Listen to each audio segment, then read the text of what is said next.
I work out of the Lehigh County office in eastern Pennsylvania, southeastern Pennsylvania, so I work primarily in southeastern Pennsylvania. I assist farmers who sell direct to consumers with marketing and regulations. I also work with farmers markets and on-farm markets. My wife Holly and I have a small grass-based livestock operation in Berks County, and I was also a market manager myself for 10 years. And now let me introduce you to Eric Barrett. Eric, I had the good fortune to meet Eric about 2 years ago on a bus tour. We were doing Penn State Extension and Ohio Extension in western Pennsylvania and eastern Ohio, where we were visiting farm markets in those regions. Eric is an Ohio State University Extension educator located in Northeast Ohio. He specializes in direct marketing and local foods. Teaching is his passion, and he regularly presents at state and national conferences, anywhere from Nashville to Kansas City and from Las Vegas to Portland. Eric grew up on his family's dairy farm, where his family still raises grass-fed beef, grows pumpkins and berries, and teaches the public through agritourism activity. So Eric, take it away. All right, good afternoon. So glad to be with everyone today. We'll get my screen shared here. Give us just a second to switch over.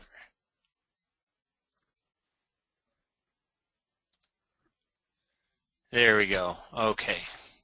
Everyone should be able to see my slide now. We're good, Brian?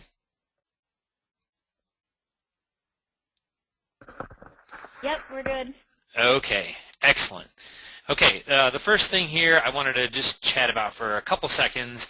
The webinars are recorded and they're online. If you haven't watched last month's webinar or you want to show part of that to your farmers market vendors, please do so.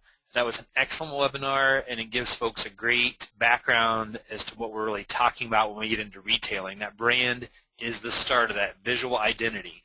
It's how customers see the market. It's how vendors that might want to sell at your market see your market. It determines your future. One great example there is the Easton Farmers Market in Ohio. You can look this up. Just make sure you use Easton Farmers Market, Columbus, Ohio. There is a different Easton Market. Heidi is one of the market managers there, and she does an excellent job keeping that moving along. Our mission today that we'll talk about and go through in detail with you is to give you that edge in the marketplace. We want to go on beyond what you thought about as a brand and look at everything you see in the market. For example, that picture on the left, that is from the Easton Market. We want to know, is it wide enough for customers? Are we seeing customers trip over each other? It does look beautiful, but think about everything that we see in that picture. Really analyzing our own markets and our competition to make us rethink what we're doing versus everything we miss. This photo on the right, I won't tell you where it's from, but it looks like somebody's frustrated. And they were frustrated because mom really is paying attention to samples. So we just want to make sure that vendors maybe know that this happens once in a while and say, you know, boy, this looks good. It's glad you're doing the samples, but make sure you don't spend too much time on it. To just look at what we miss because customers see that. Okay, Retailing 101. What are we really talking about? A lot of us shop every day, right? Whether it's grocery shopping or clothes shopping or car shopping. We are out there and we're consumers. So let's use that consumer aspect that we're used to of shopping to look at what retailing is.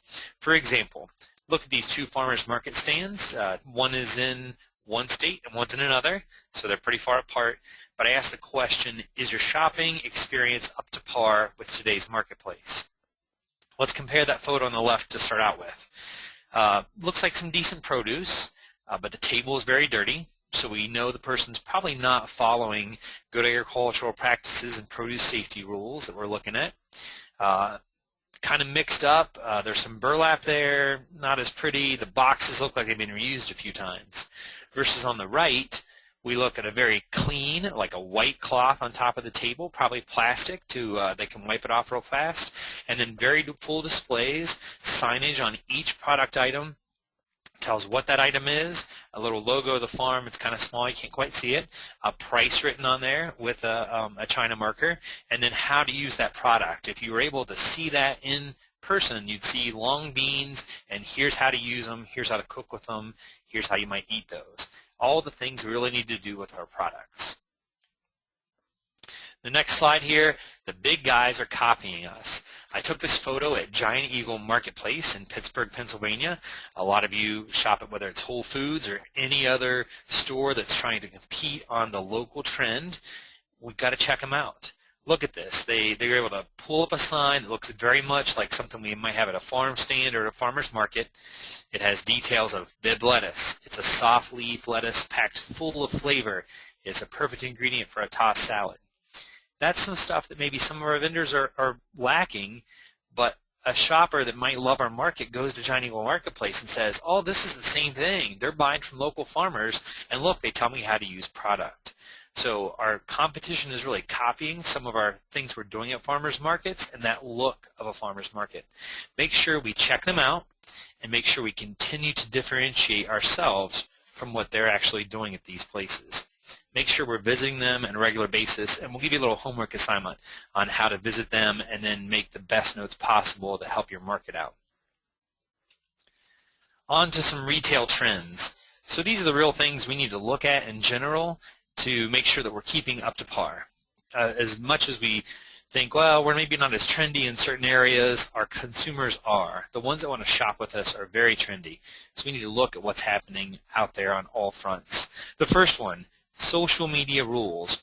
Pinterest and Twitter, those two places, and now even Facebook a little bit, recipes have gone wild. Probably some of us are a little annoyed by those sometimes, but my mom's one that just absolutely loves it. She's posting recipes all the time.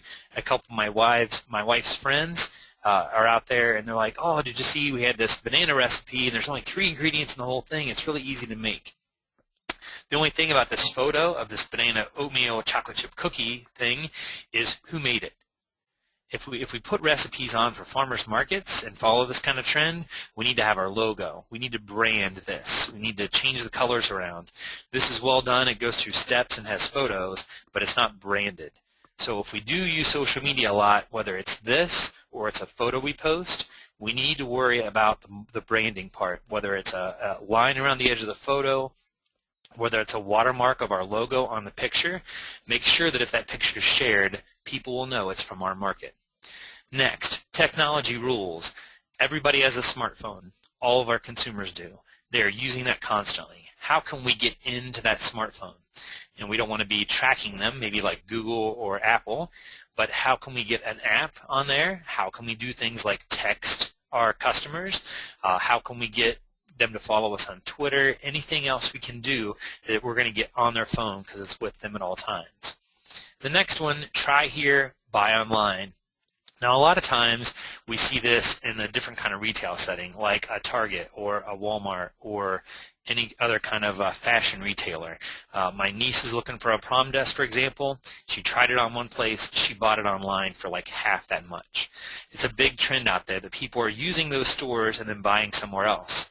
Some of these retail outlets are using that to say, you can try it on here, we have these sizes, but you actually buy it online. So they're doing it a little bit different.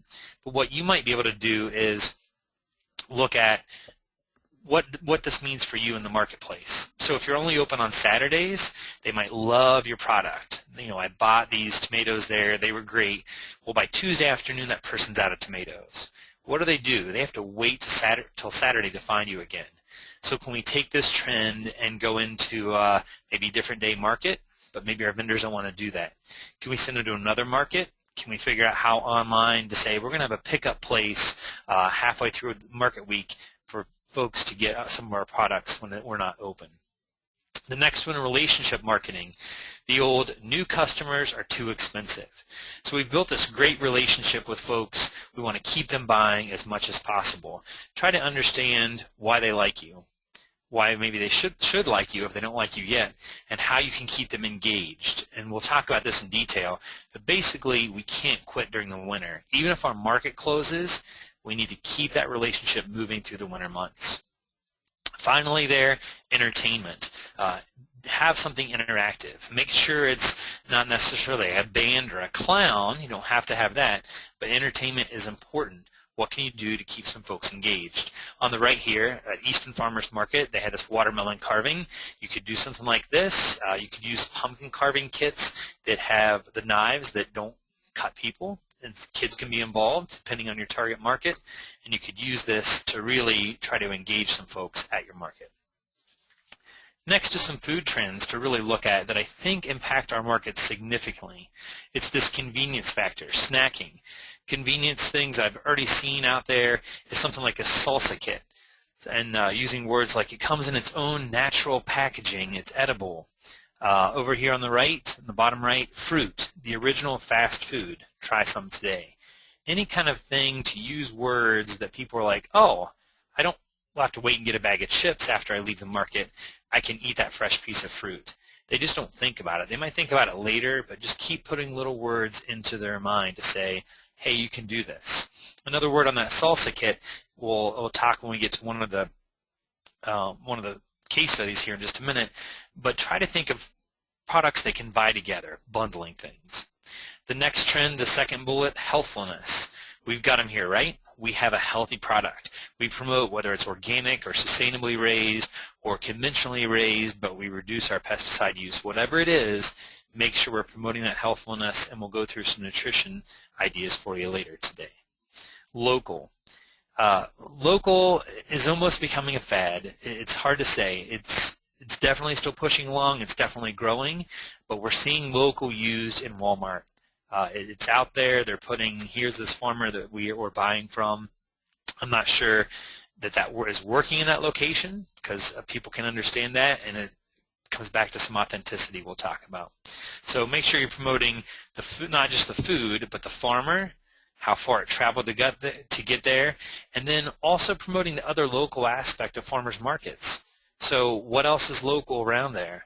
Use, here's the small businesses we partner with, or the small businesses you can shop at after the market closes. The next one, the fourth bullet, men are shopping more for groceries. If you go into a grocery store today, try this out. Go to Giant Eagle Marketplace or Whole Foods and watch how many men are doing grocery shopping versus women. This is a big, quick change that we're seeing in the marketplace. What does that mean for your market? How are men different from the women we're used to? And finally, the last one, baby boomers. Those are still a lot of our clients at farmers markets. We now can say that they're going to be half of food dollars spent by next year. That's significant. What does that say about the very first trend we looked at, convenience and snacking, right? Those portion sizes. Look at the corn sign we have on the top right. Do people really buy a dozen as much anymore? I would say we're almost all moving to buying by the ear when it comes to corn.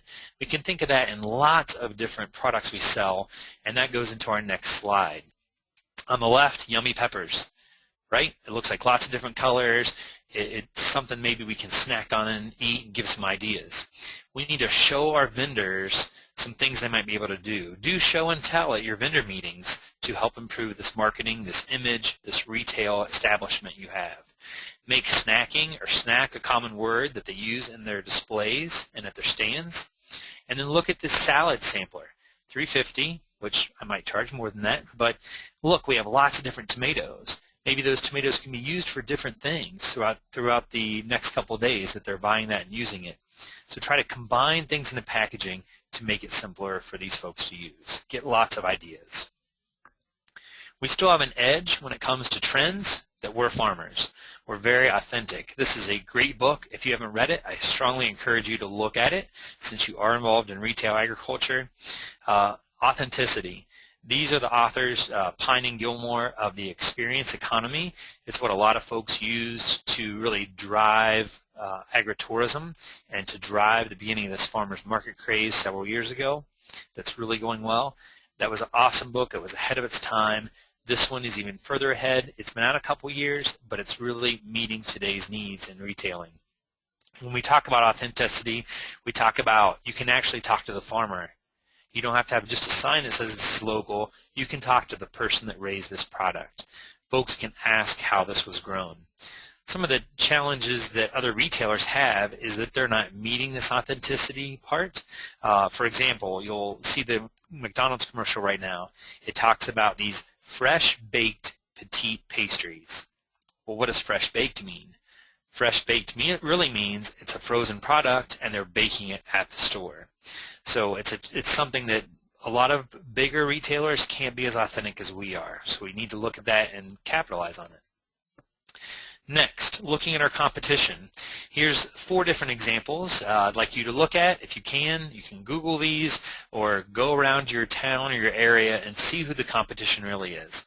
Let's start on the top right with Whole Foods. We look at that picture and we think, gosh, this looks like a farmer's market. They have the bins, they have them at different heights, they have great looking displays. They're really copying what we're doing. When you walk in the door, what does it look like inside? Something to think about. On the bottom right, we look at this. This is a form of hyper-sourcing. So they're growing these plants, this lettuce, right here in Giant Eagle Marketplace. Are folks buying that? Is it catching on? What's it teaching folks about food production? Very neat. On the bottom left, this is just an example of a CSA called Grow Youngstown. I encourage you to really look at CSAs in your area because they are your competition. What are they doing? Are you losing vendors to those CSAs because it's easier for folks to just say, oh, they have 500 subscriptions to their CSA. I'll just give my product or sell it to them. I don't have to go to the market every week. Look at what CSAs are doing, and are they lasting all year? What's happening in that direction? Top left, Local Roots. This is an awesome market and cafe in Wooster, Ohio. It's really done a good job of taking farmers to really understand season extension, that we have clientele 12 months out of the year. What can we sell them? So it's really expanded some meat opportunities, egg, other products that farmers can sell throughout the growing season. Next slide there, what are these competitors using? What are the big guys using? Farm Stand, their display that we just saw at Whole Foods looks like it's a farmer's market. That Giant Eagle place looks like hyper-local sourcing, that they're growing their own lettuce in the store and then selling it from there. They have a lot of other things on us sometimes, but we can compete. Constant connections with customers. They have staff doing social media all the time. They have sampling events. They have their logo on their bags. And then there's S&S Produce out of Goshen, New York. We're starting to do that. My only concern there is make sure you tell folks they need to wash those and they bring them back to the market. The next bullet, sales tactics. They're doing lots of customer loyalty programs. You know, Giant Eagle, you run that card through and you get those gas points. What are some things we can do? They do incentives. Buy this, get that. They also have sales. And a lot of us are real leery about having a sale, but a sale doesn't mean you have to give something away. Use the dopamine kind of example that, you know, it's just so exciting. JCPenney's the biggest example lately. We're just going to cut costs and treat everybody the same. And the customer said, no, we want the dopamine, we want the sale. So they had to actually raise a lot of prices to be able to offer those sales again. So think about a sale we could do without spending money. So if you look at the end cap in maybe a grocery store, the sign could say it's 2 for $10. Well, the cost is $5, right? But when the customer sees 2 for $10, they think, oh, I'm going to buy 2, which gives you more sales, and they think they're getting a deal. So not saying trick your customers, but use some marketing tactics to help people think, oh, gosh, this is great. I got some dopamine. I feel like I really got a good deal, because you're giving them an awesome product that's grown locally. It's a great benefit for them. The last one there, why is it working? For them, for our bigger competitors, the location's working, the convenience that they're open many hours and many days of the week, and that they already have that brand image that they're using. So the activity that I want you to go through, and this is on page 4 of the handout link that's there in the chat box, or was a little bit ago, but you can, oh, it still is. You can click on that and you can download. There's 9 pages of information with today's program. So page 4 of this handout is this retail image sheet that you can use to measure the competition. It has a number 2 on the bottom of the page. I'll give you just an example. I filled one of these out for Whole Foods. I visited in Cleveland just a couple weeks ago to kind of practice for today. On the left-hand side of your screen, the first wow. These are the questions that are on that sheet for you to fill out. So my answer to that one was, wow, it looks like a farmer's market. It's very cool. The next line, first thing I see when I go inside, I see produce, and lots of unique produce. So it wasn't just lettuce. It wasn't just this or that. There was lots of different kinds of produce. Now, there wasn't a ton of the very unique things, but it was enough that they're getting sales from that, and they're dragging me in the door by, oh gosh, I know they have unique things. Third thing, logo appearances. I saw the logo on every sign. I saw the logo on every pricing sticker, even on the napkins when they had some samples. The fourth line down, the first friendly hello. The produce stock person said hello to me when they saw me come in the door. And they were still working, their hands were still moving, but it was that smile that they really try to engage when you walk in the door. We hope that our folks do that and every one of our vendors do that. Next, what are the employees wearing? They're all wearing aprons that were solid colors, and it has the logo right on the apron. What are we doing at our farmers market to meet that? Next line, the prices are visible, and they have some kind of a sale going on. And the reason I put this on there is that our consumers at farmers markets are not necessarily price conscious. They're not going to spend a ton of money on a product, like 3 or 4 times what they might spend at a Whole Foods or grocery store, but they might spend a little more with us. So we really need to look at putting prices right out in front of folks. They don't want to guess on these things, and they're really not price conscious, so it doesn't matter, but they just want to know how much it is. So all the prices there in Whole Foods, clearly marked prices, and yes, there were items on sale. Displays. They were bright, they were colorful, they were always full, so they're checking them and making sure they're filled all the time, and they had awesome farmer bios by a lot of the different products. So we got this locally, and there's the person that raised it, and here's their website. Next, bundled items. So this is the salsa we talked about earlier. They had 2 things. They had a holiday table, and this is actually not from 2 weeks ago. It was when I was there in December. They had a holiday table that had different flowers for centerpieces, and folks could pick out. They had a couple sample bouquets they could put together. They had different food items that they could use for their holiday table, and coffee. So it was, this table sitting there, it's got this tablecloth over it, and it has this centerpiece, and it's set up. So it gave those customers the idea of, wow, I could set up my holiday table, and I could buy 3 or 4 things or more from this display. The other bundled item they had 2 weeks ago was, it didn't even say guacamole on it, but it had avocados, tomatoes, cilantro, and different kinds of onion all over this one little, like maybe 6 by 6 foot section. And so when I walk up to that, I think, I have all the stuff right here. I'm going to make guacamole. If you just walked through a produce aisle, you might not think about making a product, but since that was there, it gives customers a big idea of, I can make guacamole. Next, the most memorable part of my visit, it was all the unique items, all the unique produce items that were there, the vastness of what was available. So it wasn't just a huge display of corn. It wasn't just a huge display of all these peppers. It was many different items, and we'll catch this later in the presentation of how you can make sure you're getting that with the gap analysis. And finally there at the end, the most memorable item for me was blood oranges, something I just hadn't seen in a while. But it's not that easy. It's not just looking at our competitors. It's not emulating them. It's being ourselves. It's looking at our competition and say we're more than that. We have dirty farm hands. This was a book I saw at a New York farmers market. I thought this was great to show the authenticity that we are farmers. We're the ones raising this product. Encourage your farmers to push this, that they are the producer. Now let's hit some product ideas for retailing. What are you really selling? This is a picture from a farm market just north of Pittsburgh. What are they selling? Looks like apples, right? They're selling quarter pecks, half pecks, and a whole peck bag. Prices are right there in front. That's pretty good, but is that really what they're selling? Well, let's go back to everything most of us buy, unless you live in Manhattan and you can use the subway. Why do people buy cars? You might assume that people do it for safety. They do it to get somewhere, right? They want to go. They want to be able to drive to work, to drive the kids somewhere.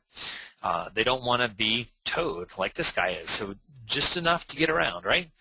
But the reality, or the really, is they want satisfaction. They want to feel good about their vehicle. They maybe want a status symbol that they want to show folks that, hey, I'm out there. I've got my Mercedes now. They want speed. Maybe it's a hobby for them. They want style. Or if it's some of our moms in that 25 to 44 age range we're looking at, it's cup holders. You'd be amazed at the research that goes into how many cup holders go into a minivan. So there's lots of reasons they really buy cars. They're not really looking at a car, they're looking at all these other things. So let's go back to that example. They're really selling what? A family business. They're selling we're local. They're selling goodness. Look at this, their t-shirt at Sorgels. It's SOERGELS.com, a great farm market. They're good to the core. So adding that play on words and saying we're wholesome, well, these are all the things we're really selling as us as a family business, because they can go anywhere these days and get local food, but make sure they're coming to us for a reason. What else in product? I want to really emphasize that we need to look at nutrition facts for the products we sell. I like here on the picture on the left, eat your colors, summer vegetables, 3 for $2. Well, that is a USDA promotion program, right? For vegetables, it's a color, but most of the customers we serve don't know that. That doesn't really speak to them. But maybe something like a nutrition fact or pulling something off a label like this and putting on that sign would make a difference. Are we telling people how wholesome this is because it's local, that it tastes different because it's local? And this is from nutritiondata.com, and there's lots more information besides just this regular nutrition label on that website. So that leads us into quality and direct marketing. This is one of my favorite signs on quality here. It's the peaches. Homegrown on our farm. Our peaches are firm. They need 1 to 2 days to soften on your counter to be sweetest and juiciest. They will bruise, so be careful while you shop. We're telling folks exactly what to do with this product. So they're not biting into it and thinking, gosh, this peach was kind of hard, it wasn't that good. We don't want consumers to think that. But we also don't want the very ripest peach to be there because it's going to get bruised. It's going to be maybe a little soft and they push their finger into it. And then they're going to be like, oh, that's overripe, or that's not the product I really want. So tell them what that product is and how to use it, how to eat it. Going through the bullets there, varieties are different. So there's a huge difference between a local market that's fresh versus somebody that's buying a processing variety, and some of our vendors don't realize that, especially if they're newer.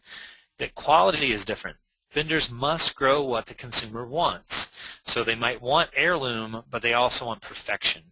We need to look at what we can do about cracking in some of our heirloom tomatoes, and there's information on that out there of how to pick properly and look at those issues. How do customers use the product, like our peaches? Can we tell them? Can we tell them why it tastes better? For example, this is a quote about tomatoes. It's from Witten Farm Markets. They're in Southeast Ohio. They have about 22 market stands. They went from tons and tons of different vegetables are growing to less than 20. And they really only direct market. They do wholesale a little bit of sweet corn. That's what they're really known for. But these tomatoes, how do we get folks to buy more tomatoes?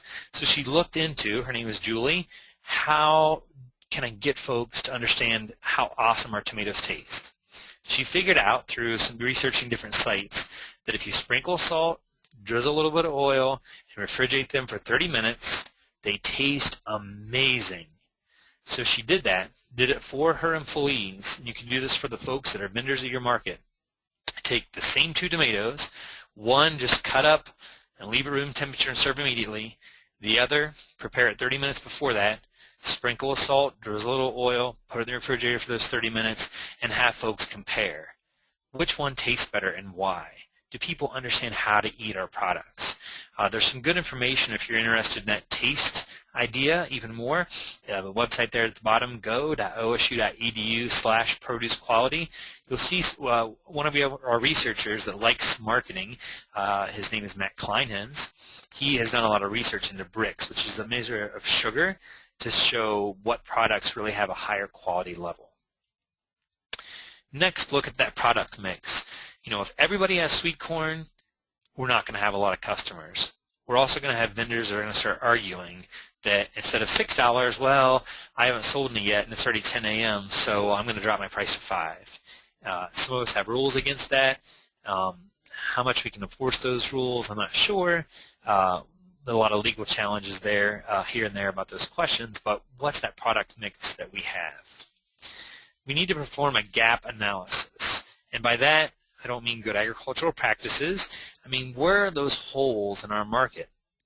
This is from the Athens Farmers Market, one of the oldest markets in the country in Athens, Ohio, and they have a much detail on their gap analysis. And if you look at that red circle there, it says, for example, list heirloom tomato and then striped German. They're getting that much detail out of vendors about what products are going to be at their market. So they will know where are the holes, what farmers do we need to invite or find that are selling products in those holes. On the next page, and there's a sample of this that you can use. It's on page 7 of the handout today. If you send me an email, I can also send you a Word version, so you can actually just retype into this, or you can just create your own, either way.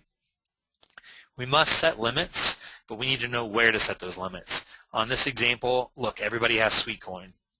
So how do we choose one sweet corn grower over another? We might look at, well, we only have 4 market stalls extra right now, and if these are our new applicants for the year, we might choose the people that are filling in the stone fruit and the pome fruit holes there, that we need, peaches in that stone fruit column, or pome fruit if there was someone there, those apples and pears. Maybe this XYZ farm has a value-added product that we don't have selling at the market, and that fills a hole. Make a chart like this for all your vendors and figure out what products you don't have, and try to recruit farmers selling those products.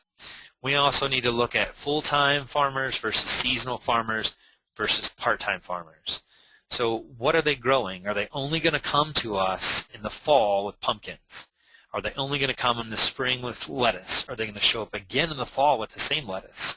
What kind of farmer are they? Are they going to be here multiple times of the year, or all year, or just sometimes? So where are the opportunities or the holes in this chart that you can fill in? Seasonality. This is a big challenge with farmers markets, especially if you're not open in winter. So our grocery stores, right? They're not seasonal. They provided that convenience for a lot of our customers that we'd like to have. Have CSAs eliminated seasons? A lot of them have, because of hoop houses, high tunnels, any of those things are able to grow all year round. I actually have a couple farms that work with Matt Kleinhens here at Ohio State that they have decided they're taking the rat race of the summer off. They're only using their hoop houses, and they take off the months of June, July, and August, start back up in September. They grow all kinds of greens and different products in those hoop houses, and they make a lot higher profit in that winter time. That high tunnel, make sure you're looking at it, having your vendors look at it, maybe even hosting a workshop to help those growers look into some season extension. The last one there, you must engage all winter. This photo is from the Facebook page of the Easton Farmers Market in Ohio. They're just kind of adding that little St. Patrick's Day flair and showing people that they're still there. And they talk in this post, I think, about eggs. You can still get eggs at our market. You must engage all winter. Have something like the recipe of the week. Have a local partner of the week. Talk about keeping local or staying local during the winter time. Look at cooperative ordering. Maybe you can order something from a CSA that's a couple hours away, and you're delivering that and having a pickup point in your area. Whatever you want to do. Farmer profiles would be great during the winter when farmers have a little more time, saying, this is Joe Farmer, this is his farm in the wintertime, this is what he's doing. Keep your customers engaged during the winter. It's too expensive to get new customers every season. Here's a farm market, not a farmer's market, but a farm market that's open year-round, and it's really challenging during the winter, especially here in Ohio. It's been a lot of cold weather and a lot of snow. So you can look it up, whitehousefruitfarm.com. One of the things they do is really highlight Bonnie the dog. On the Facebook page, they actually have a birthday party for her, and they get donations at their farm to help with the cause that go to the pet shelter. So Bonnie's place on there, you can click on it, and there's coloring pages. You might think about something like that. Is there something else that happens in the market? It might not be a pet at the farm market because we don't really want one at the farmer's market with fresh produce, but look at what you can do. There's tons of ideas to make sure that we're focusing on year-round. On to customer focus. Look at these. We're used to women 25 to 44, right, and some boomers. That's most of our clientele. But we're looking at this fuzzy picture here saying, is this really true? Are we only seeing those folks? We're noticing more men. If we really look at our markets, we're seeing that trend nationally. We're also seeing it at farmers market. Understand what their preferences are. Do they like a certain time of day? Do they have their children with them when they're there? Are they in a hurry? What are we doing to meet their needs? If it's women 25 to 44, why do we only have Saturday morning markets? I've had several moms tell me, I can't go to the farmer's market because I got soccer games. Soccer moms can't go to the farmer's market. So do we have an extended hours, like maybe till 2 for them? Do we have other nights of the week, other ways we can meet their needs? Why are our customers coming? They have a preconceived concept of our market, and we must continue to meet and exceed those expectations of those customers through that retail image. So, delightment. This lady at this farmer's market, this was in Manhattan, she was a big foodie. She loved being delighted with a new tomato variety every few weeks. And that doesn't mean you have to have a ton of a certain variety of tomato, but if you look at this photo, there's just 4 little containers of these yellow tomatoes. That made a difference for her that day. So think about the foodies that are looking for that just little extra bit of delightment and meet that delightment. Be careful, though, of a carnival-type atmosphere. We don't want to be too delighting that we're turning away some of our foodie customers. Next, they feel important. Make sure you continue to make them feel important with a genuine welcome. That's why that's one of the questions in your handout for your homework. We're asking, hey, welcome. We're so glad you came today. I know it's misting, but our farmers still have produce whether it's raining or not. Make sure you have convenient parking. Make sure they have a thank you after the sale and even a thank you when they're getting into the parking lot. Go beyond the product and offer those extra things. Why are our customers staying? Why are they returning? They're staying because of these kind of things and returning. Keith's Farm tomatoes, organically grown, vine ripened, picked yesterday, and he offers you to taste the difference. What a great thing, just promoting as a retailer, here's 3 reasons my product is better than something else you can find. Creating loyalty through those kind of signs. You're reminding them throughout the market with clipboards to have sign-ups. There's a great app called Group.me, and there's other ones out there that you can text your customers with. Social media, offering business cards and bags all the time. Anything to get them to come back or go to your website. To get them to follow you on Twitter, to get them to follow you on Facebook. And even refrigerator magnets, which is kind of old school marketing, but the refrigerator is where we want to be, right? We want to be there because when they're out of something and they shut the door, oh, the farmer's market's tomorrow morning, they're going to come. Make sure we're building that brand with constant communication through all those outlets. Here is a great one that's on the Farmers Market Coalition website. It's called farmfanapp.com. It's a really neat new app that you can use. It's to gain customer loyalty. Customers will get points. You'll also be able to text them through this and tell them what's going on at the market. It's just a really neat application. And it looks like on this drawing that the dog can actually do the app for you. Prices start at $38 a month when you go on the actual website to look at it. Some of you might think, wow, $38 a month is maybe a little more expensive, but if you look, it really can make a difference. We can look at, gosh, I can have loyalty points for these folks. One of the folks using it in Pittsburgh actually said once folks get to 500, there's a free local food meal at his farm at the end of the season. The market might join in and say, everybody that uses this app, we're going to do that as a group. Some other options for markets or farmers, research apps and see what's out there, what's worth the price, what can I do? Know the challenges of those apps before you actually implement it, and do a trial on whichever one you pick out. Make sure you're connecting with customers in general, maybe some cheaper options for you to collect cell phone numbers so you can text folks. They will write it down. Some people aren't as limited on minutes as they used to be. Make sure we're collecting emails, especially that boomer crowd. They'd rather do that. They're a little worried about their cell number sometimes. Look at Twitter hashtags for your market. Are we using hashtag MyFarmersMarket, hashtag Easton Farmers Market, whatever that is, make it simple and make sure all your vendors are using that, and then even using that on Facebook because it's becoming more of a trend.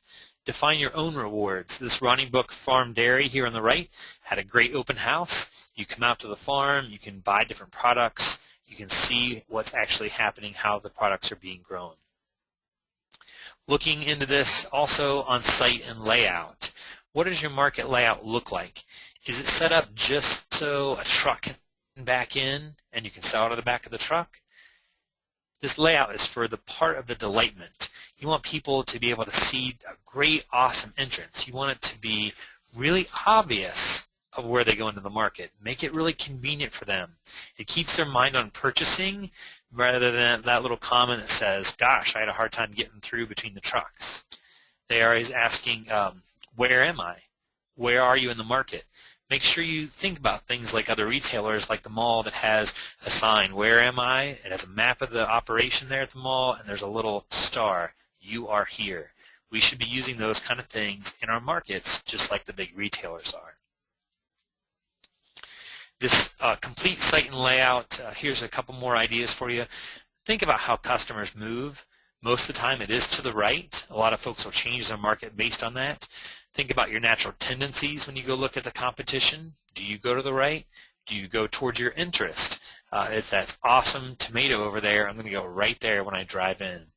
Also think about, as a market manager, what is the best spot?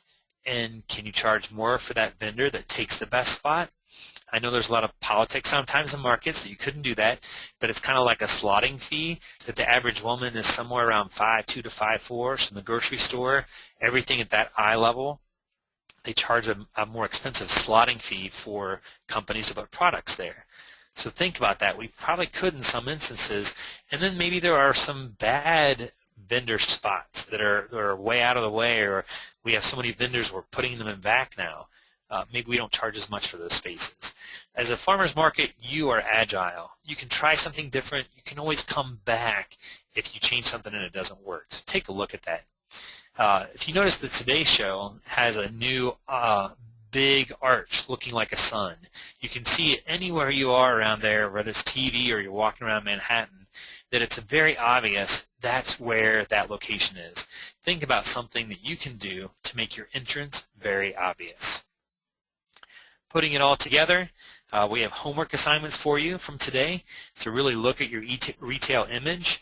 So we want you to go beyond your competition on that handout we talked about earlier, and this one starts on page 3, to really look at your market. So there's instructions on the page before that that tells you how to do this, how to get customers, vendors to look at different things, and to really say, this is what our market's about. These are the problems we might have, or the real pluses that we have that we need to even capture more. Rome wasn't built in a day, so you can't write down every potential challenge or every potential thing you might do. Try 1, 2, 3 at a time at the most, and look at what am I going to do now to improve my market. That's on page 6 at the end of the handout for that section. So take a look at what you can actually do to make your market better based on those worksheets that you have folks help you fill out. There's some great resources there. These are on pages 8 and 9, and they're also on the Farmers Market Coalition site. It's some more information from me. It's some summaries of a lot of the markets we've visited across the country. The first is the top 10 attributes of the best farmers markets. So this is really for market managers to say, what do you really need to be offering farmers, or what is a farmer going to look at when they come and choose your market to sell? So it goes through a whole list of, here's some great things you can do to make sure that you're doing a good job. The bottom is the top 10 strategies for farmers market vendors. So it's what we think the best vendors do to make good sales. You can see the first one there, telling your farm story. That's a big part of what we need to do, is say we're authentic and here's what we do on our farm, how we grow things.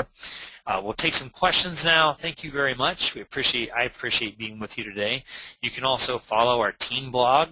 We post lots of different stories and ideas and presentations on there.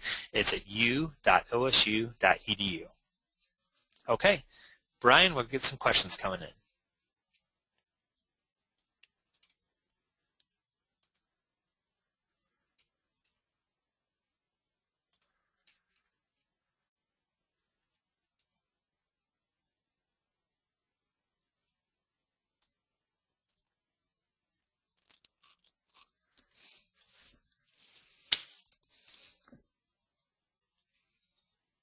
All right, there, Brian.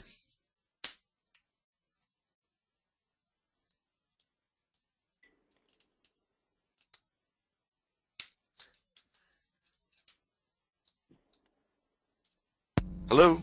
There Hello? we go. Now we can hear you.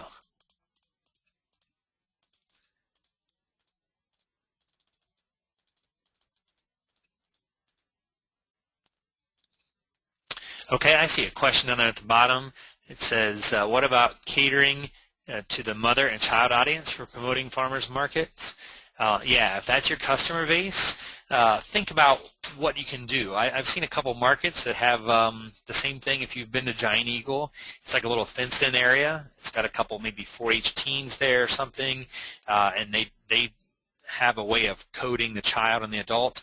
They'll watch the kids and they can color in there while mom shops around.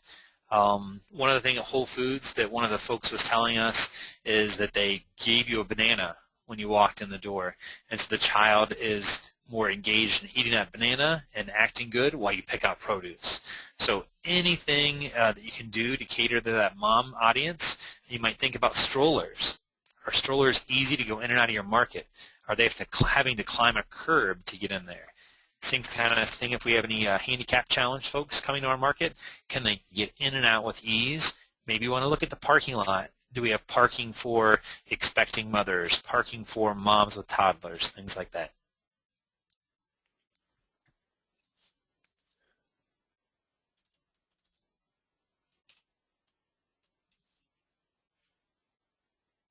Well, I guess we are having some sound issues, so I will go through these questions for you. Can you hear me, Eric? Yes, I can. Okay. What was the website that you mentioned about the nutrition information?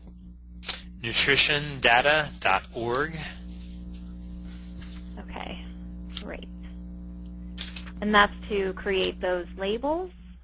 Those labels are already created on that site for you, so Okay. you can print them out, you can resize them. Yeah, oh, I'm sorry, it's nutritiondata.com.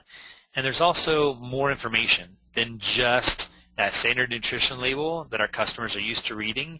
It has more details about vitamins and minerals, way beyond what that nutrition facts label I showed you. You can get a lot of detailed information from that site and use those at your market. It'd be nice if we can get even a better resource to use in markets, but it doesn't exist at this point in time. Great. Hello? Can you hear Hi, me Brian. now? Hi, Yes. I'm sorry. My mic keeps cutting out. I apologize. There was one question here that just came in. Says, can you suggest strategies for educating vendors about best practices? It's difficult to gather our vendors during the busy market season, pre-season, and tend only to get the self-starters. Okay, you might have to divide your market vendors into a couple different categories. You know, those self-starters that want to do something versus an experienced vendor. I encourage you to work with maybe Extension for those winter market meetings. A lot of us are willing to come out and do a session, something like we did today, to talk to them about growing. So we want to look at who are our vendors in general, what are their learning levels, and try to offer sessions during the winter. I know with a couple of our farmers markets I work with in Ohio, they want nothing to do with policies and bylaws and stuff. They're like, blah, blah, blah, I'm just going to come sell as long as you don't make a rule that's going to prevent me from being a vendor.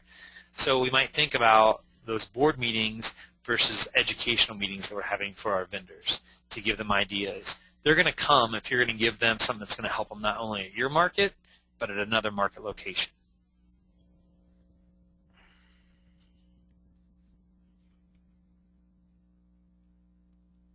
Great. And another person's asking, how do you see that men shop differently from women? Do you have any insights on that? I tend to think men are more of our foodies. I see more and more markets, so they're looking at how am I going to cook with this product, I think, more so than women. Men are usually faster shoppers. They're not lingering maybe as long. They're like, I just need this and I'm out of here. It just depends on the age level of those folks. They might buy differently. A lot of our men that are shopping are usually shopping boomer age that I see, and so they're buying in smaller quantities. So looking at those things about snacking, convenience, some of the men aren't foodies, and you might have to give them that idea of bundling, that here's this package and it's got everything in it for salsa, and here's the one price for it. So just really convenient. On the Someone has asked here on the scale of, Michael has asked on scale of things to tackle, how critical is the entertainment factor? I know for me, sometimes I think we get too focused on that as a thing on the market rather than looking at our market as a whole to draw people in. That's my only personal feeling. And we can spend a lot of money. I'd rather see us spend money on marketing and branding the market and great signage than spending money on entertainment. So really think about what is that entertainment versus for some basic entertainment, can you do different cooking demonstrations or have vendors do these taste test kind of things we talked about with tomatoes. Just some real basic products. It's not going to cost us anything, or maybe even the market manager could do that. So people are like, oh, I want to taste what the farmer's market's going to have today, and it's not really cooking. It's just a little bit of prep beforehand from a couple of vendors to say, look at these 2 tomatoes and what do you think the taste difference is. It's also a good way to do your own research, and the handouts on page 8 and 9 talk about this. Simple research, thinking about what are consumers saying. Are they saying, gosh, I wish I could do more at the market?